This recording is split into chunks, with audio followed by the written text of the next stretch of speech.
And you, like many Jags fans, may be wondering what the heck happened. Alessandra Pontrbriand, sportscaster at our news partner News for Jags, is here with the lowlights. Hey, Alessandra. Lowlights. That's a good one. I liked that one. Yeah, well, that was actually contributed by my producer. What was that? What happened? Yeah, I think everyone's trying to figure it out. Let me just tell you how the game started. So Lawrence was sacked on the opening drive.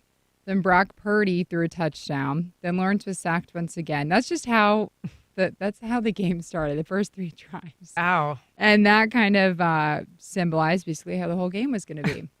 Listen, Trevor Lawrence said after the game during his press conference, this was probably one of the worst games he's ever played. His quarterback rating was 48.8, so that could probably attest to it.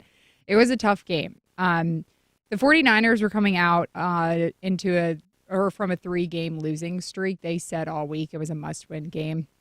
And they're Super Bowl contenders, and now that they won and destroyed the Jaguars, I think they're still going to be in that, talk. The Jags, coming off their 5-game winning streak, coming off their bye week, they started getting into the Super Bowl contention talks. And I think after this game, they took a step back, and that's frustrating to hear. But it proves that the Jaguars, they're very good, but they're just not great just yet.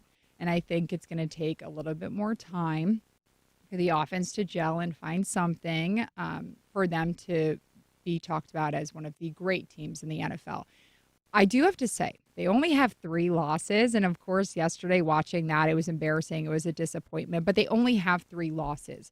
They could have no wins. If you got to, compare apples to oranges here. And It's definitely been worse, right? Oh, absolutely. Urban Meyer year. I mean, come on. You could have him as your head coach now. So thank God you have Doug Peterson, right? But they've lost to the Chiefs, it's the Chiefs. They're the best team. Not really right now, but they're a very good team. One Super Bowl or a few Super Bowls in the past couple of years. They lost to the Houston Texans, who, look at the Houston Texans now. They're 1 game behind the Jaguars. And C.J. Stroud is talked about as the MVP candidate now.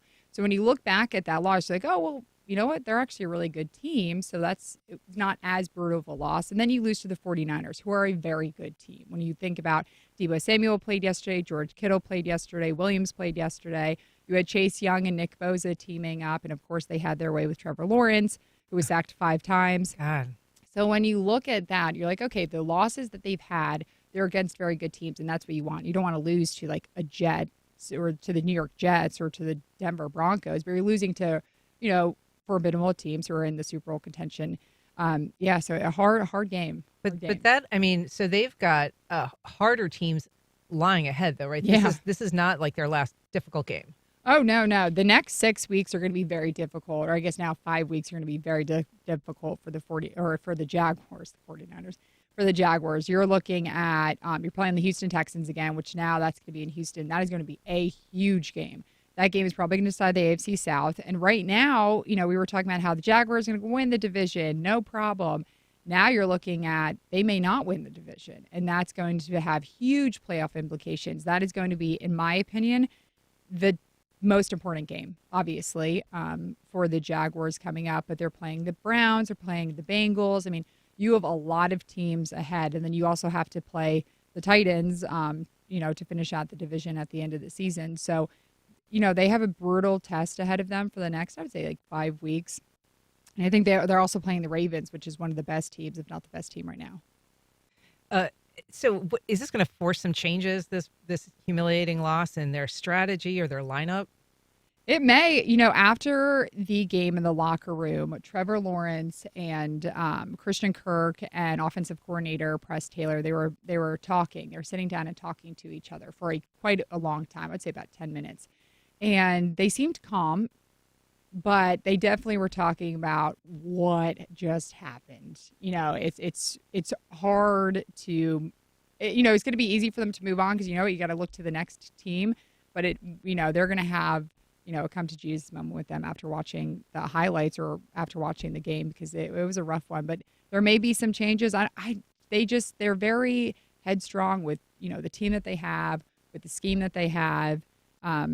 And the team just needs to get better. They need to find something. Inclined to stick with kind of the formula that they've put in place. That's what we've heard this whole season. Now, maybe it will change now. Doug Peterson's going to meet with the team or with the media later today, but they really haven't changed much this season. They're very confident with what they have.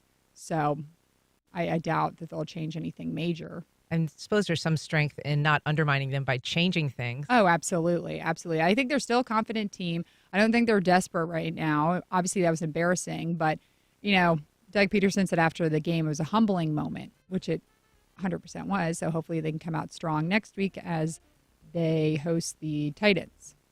Well, Alessandra Pontrbriand, please watch for us. We'll report back, I guess, on Monday. Yes. We'll hear. All right. Thanks so much for being here. Thank you.